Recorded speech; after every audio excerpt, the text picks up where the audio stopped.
Mike and I first started dating, I used to tease that he was a Boy Scout. He actually never was a Boy Scout, but he would carry all these random things in his blazer, and I didn't understand at the time why he had all these random things. And over the years, I've truly learned that he was being prepared for any emergency. And over the years, we've learned how to be prepared with backups for the backups for different kinds of things. So these are a lot of the kinds of things that we normally keep in our cars for if we were traveling and possibly would get stuck somewhere. But I also want to talk about if your power was out for the weekend, can you survive? So now in our house, we have a generator and we don't have to worry about a lot of these things. But for years, if the power went out, it was such a big thing. And I didn't realize until a storm a couple years ago when one of my friends, the power went out, and I was so worried for her and for her baby that she had what she needed to take care of her baby, that everything was going to be okay. And these things that we have just always kept in our house to be prepared for emergencies, that not everybody thinks that way. So these are some of the things that I'm going to talk about. Some other things that we keep here in the house that you might not think about. We'll just kind of go through some of those kind of things. So some of these things we do keep in the cars, but if there was an emergency here at the house, we could just pull them back out of the cars and have them in the house. So I normally have a container about this size in the car that has random things in it. We do still have bear spray in this from our trip to South Dakota this summer, which we don't normally have bear spray in it. I was kind of laughing. But in this tub fits this little portable heater, or it's not a heater, it's a little stove, a little portable stove that take these little propane tanks like this. And with that, it has a flat top that I keep an old tea kettle with. So this way I can heat up water, which we also carry water with us, but I can heat up water if I'm going away, like if we were traveling like over the mountains or something. I'll also put like a pan and stuff in there too. But this is just super easy to be able to boil water. We can make oatmeal, we can make different things. But these little stoves, I have this camp stove too. This is also one that you can use outside, and it has 2 burners on it. So when the power goes out, before we had a generator, we would use that camp stove out on the deck, not in your house, and be able to cook anything pretty much that I would cook in the house on a skillet. So it's really important to think about, can you cook water? Can you cook stuff in one pan? Like, can you make spaghetti? Can you make whatever you have to heat up in the house? There are these new fancy burners. I don't have one, but we're linking them on our Amazon cart, and they are safe for indoor use if you have the proper ventilation. So those are not the propane ones, those are butane stoves, and we'll link those in the description here. Those are safe for inside. So a lot of times when you have a storm, it is raining out. So we don't have a covered outdoor area, and that was always an issue. So make sure if you use a butane stovetop one that you open up the window a little bit while you're using that, because your vent's not going to work. We have a way to cook things at our house. We also keep water. So we have some of these that are really easy to transport. I make sure that we do recycle them throughout the year. Like twice a year, I make sure that they're not old downstairs. So then I will use them for whatever we're needing water for. But I do keep a couple like this that are easy to grab and go. And then we have 7-gallon jerry cans filled with water from our 𝐷𝐴𝐃𝐒 that we keep also in the garage. And those are super heavy. So I would not recommend more than 7 gallons. It is super heavy to transport back and forth and stuff. But these gallon size are just perfect. And we have a 𝐷𝐴𝐃𝐒. So if we were going to need to refill the 𝐷𝐴𝐃𝐒, we could actually refill the 𝐷𝐴𝐃𝐒 with rainwater and have a water source. But I do keep a couple gallons of water and then the big jerry cans of water in the garage and in the car if we're traveling. And then we have these great lights. I'm not going to turn it on, but we got these at Costco, and they flash like red lights flashing, and then it's a super bright white light also. And so it's another great thing to keep in the car. You can use it in your house. There's different settings on it. So these were really inexpensive at Costco. I want to say they were under $15. They're great for the car. We gave them away as Christmas presents to make sure that other family members kept them in their car. But even if you were breaking down on the side of the road, you would have light. You could have an emergency light to warn other drivers that you had that. So that's something else that we keep around. And then this little radio is on Amazon. It has a crank on it. So you can like wind it up and crank it, which if there's a little kid around, they like the sound of it. So you can like bribe them into cranking it for you. But it also has a solar power right here. So this can sit on the window sill and recharge. But the best thing about this, besides being a radio and a flashlight, is it will charge my cell phone. So it comes with a little cord and it will charge my cell phone if the power's out and we have service. So that is like a $30 thing. It's on the Amazon cart. It's priceless. It really is. To have a cell phone charger and a radio and a flashlight, and it's solar powered and it's crank and all of the things. Other things that I keep all of the time, we actually gave these away for trick-or-treaters with some candy. I didn't want to get,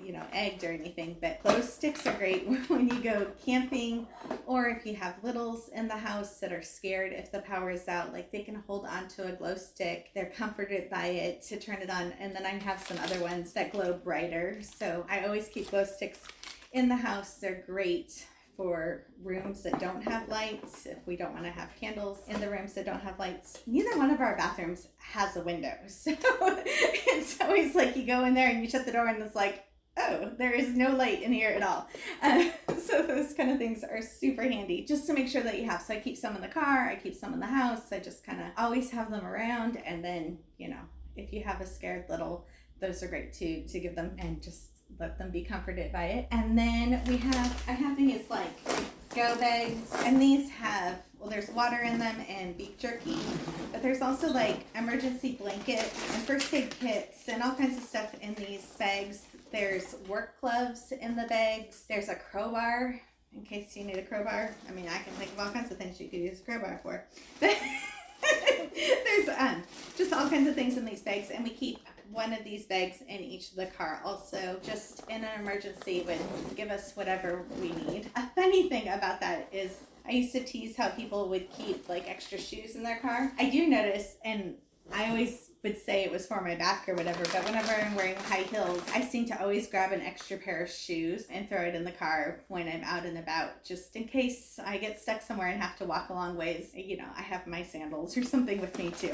So I don't always keep those in the car, but I do notice whenever I leave and I'm wearing heels, I always grab a backup pair of something that I'm going to wear. And then this is our like Go Daddy emergency kit. So I have an in the house emergency kit. This is like seriously has anything we could possibly need for a serious wound, and it's great that it's portable, that I can like if something happened in the backyard or away, I have this with me all the time. And I also keep life straws with this, so those are on their Amazon cart too. These you can literally suck water up out of a puddle and tap fresh water. So I keep those in here, but this kit has everything if there was a major wound, tourniquets and like all that kind of stuff. So extra major first aid that we always have in the house and in the cars. So all those random kinds of things are not things that I talk very much about in the blog post. So there is a blog post that goes with this. For the blog post, I talked mostly about kind of some of the things that you could keep in the house. When the power goes out, the most important thing is you don't open your fridge and your freezer very often. The longer you can keep that freezer closed, the better. So it depends on how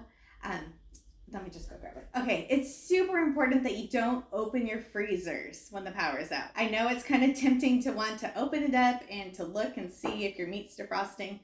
Don't. So in your freezer, the cold air will come out the bottom of the freezer. So as soon as you open it up, it just slides right out of the freezer and it won't be able to freeze again because the power's out. So really try, even after hours after you get your power back on, don't open the freezer. And you should be able to go at least 12 hours to have stuff safe in the freezer if you don't open it, but all the way up to 48 hours, just depending on how much frozen items, like solid meat kind of items that you had in the freezer to begin with, and if they defrosted at all. So just don't open the freezer. But I keep this, I call it a coin jar. I keep these in the freezer and I make sure that the water was solid as ice first, and then I put a coin, it's stuck on there, but it's right at the top. And I put a coin right there at the top. So if the freezer did start defrosting, the water would turn into liquid, and then this coin would move down the jar, and then it would refreeze again. So the fact that it's sitting here on the top of my jar. I know that I haven't lost any power in my freezer and everything is safe to eat in there. So I would not want to eat my meat and different things in the freezer if that coin was down lower in the jar. So, I mean, this is like a free tip to put in your freezers and make sure that you're safe during a power outage or anytime if your freezer loses power. So we do have alarms on our freezer, which are great, but if the power goes out, they don't always run. So do this. What is this? Coin jar trick? I don't know. The freezer coin jar trick. So that's super important though. And I do want to put it back in the freezer before it starts melting and then all the things. So things in the refrigerator, especially when I had littles here that needed milk a lot, I would grab some ice really quickly, grab the milk and throw it into a smaller cooler or anything else that I would need. Like for littles, knowing that, we wouldn't be able to open up the fridge again for a couple hours. Normally when we lose power, we can lose power like a day or two. So I would make sure that I grabbed any of those items that I needed and I would put it in the cooler and try to keep that refrigerator closed as long as I possibly could to try to save any of the other things that I had in the refrigerator. Remember, anything that's in the refrigerator, you do want to try to eat up within those first few hours if you're not going to have power again for days. So you can normally tell by the severity of the storm and how many other people have their power out if you're going to have power back.